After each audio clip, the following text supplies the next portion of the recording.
Plane is pretty far out to the east of Sky Harbor now, but I imagine it'll start to turn around and head back toward this way. And yeah, it'll be incredibly emotional to see a casket get carried off of this aircraft. The folks that have shown up here, I'm seeing people wipe tears from their eyes. The second that they got a glimpse of that plane, I imagine it started to feel very real for them, what is about to happen here.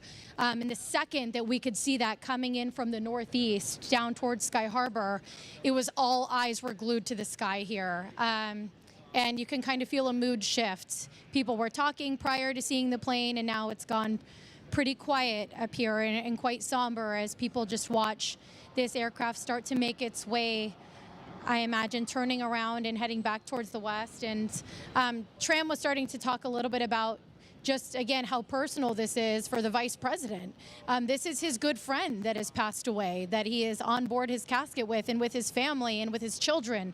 You know, a friendship that dates back to 2017. We talked about it at the top of the hour, but it started with a message that Vice President Vance received from Charlie Kirk, a person he didn't know at the time, and the two started chatting, and they had so much in common with regards to their political beliefs and their values. They were both skeptical of President Trump for a time and came around on that, and it sounds like Charlie Kirk was really a confidant for Vice President Vance throughout his political career, prior to, of course, him becoming the vice presidential pick. But we know that Charlie Kirk, according to JD Vance, was hugely influential in Donald Trump selecting JD Vance. So just every step of JD Vance's political journey, Charlie Kirk appears to have been a part of it. And not only that, JD Vance has talked about the fact that Charlie Kirk was there for him and his family personally as they then started to navigate the criticism and the intense scrutiny that comes with being the vice presidential pick, the impact that it had on his wife, on his children. Charlie Kirk would routinely ask him about that. So losing him yesterday was not just losing a political ally, it was losing a friend, guys.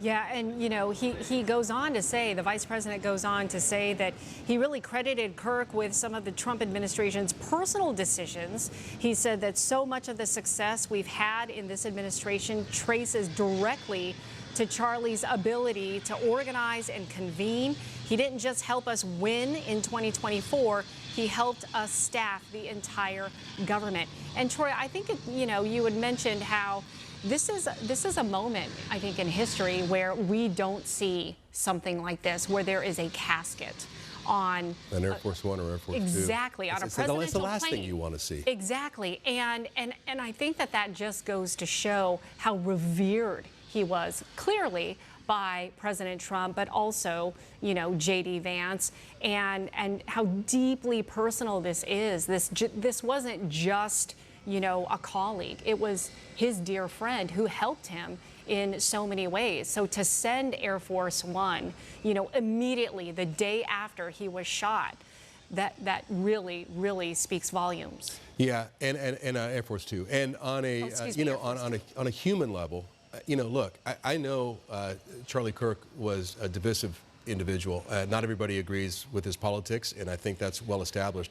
But just on a human level, sitting there with a grieving young wife. This is a young family.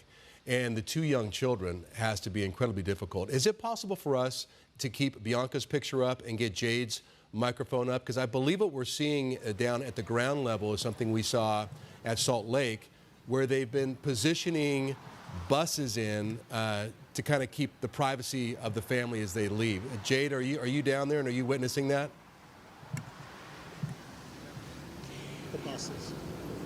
Yes, I am out here. We are actually at the cell phone waiting lot, which is right across the street from Lincoln J. Ragsdale Executive Terminal. You see that rental car shuttle has just been positioned in front of a gate which leads onto the tarmac.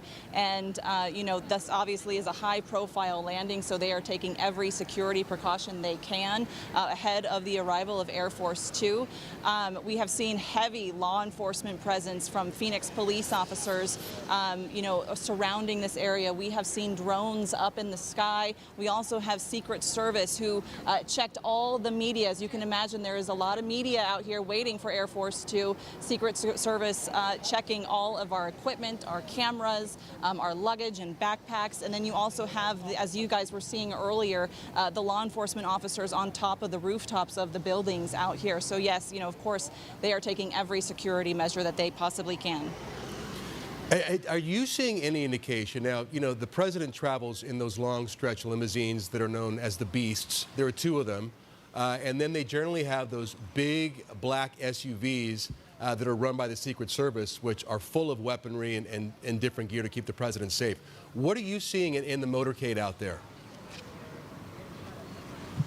Those black SUVs. Yeah, from our vantage point, it's a little bit difficult to see the motorcade. We do see several black SUVs, and we are seeing, of course, the law enforcement, Phoenix police officers on the tarmac as well. There also are those rental car, those buses blocking and on the tarmac for obviously security measures. But from where we are, we don't really have the best vantage point of what exactly will make up that motorcade. Just right, a couple of black SUVs from what we can see here. Thank you. Wrap you up real quick here as Air Force Two is just now touching down at Sky Harbor Airport with the body of Charlie Kirk, Vice President JD Vance, and Charlie Kirk's family. Yeah, Charlie Kirk's family, along with Charlie Kirk's friends, are also on board.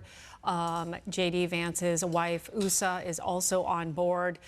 Not just personal allies, but personal friends of Charlie Kirk, all aboard and bringing back his casket. We know that a hearse is also waiting down on the tarmac to carry that casket to a nearby mortuary. But right now, just a very somber moment right now. You have supporters up on some of the rooftops of the Terminal 4, where Bianca's at.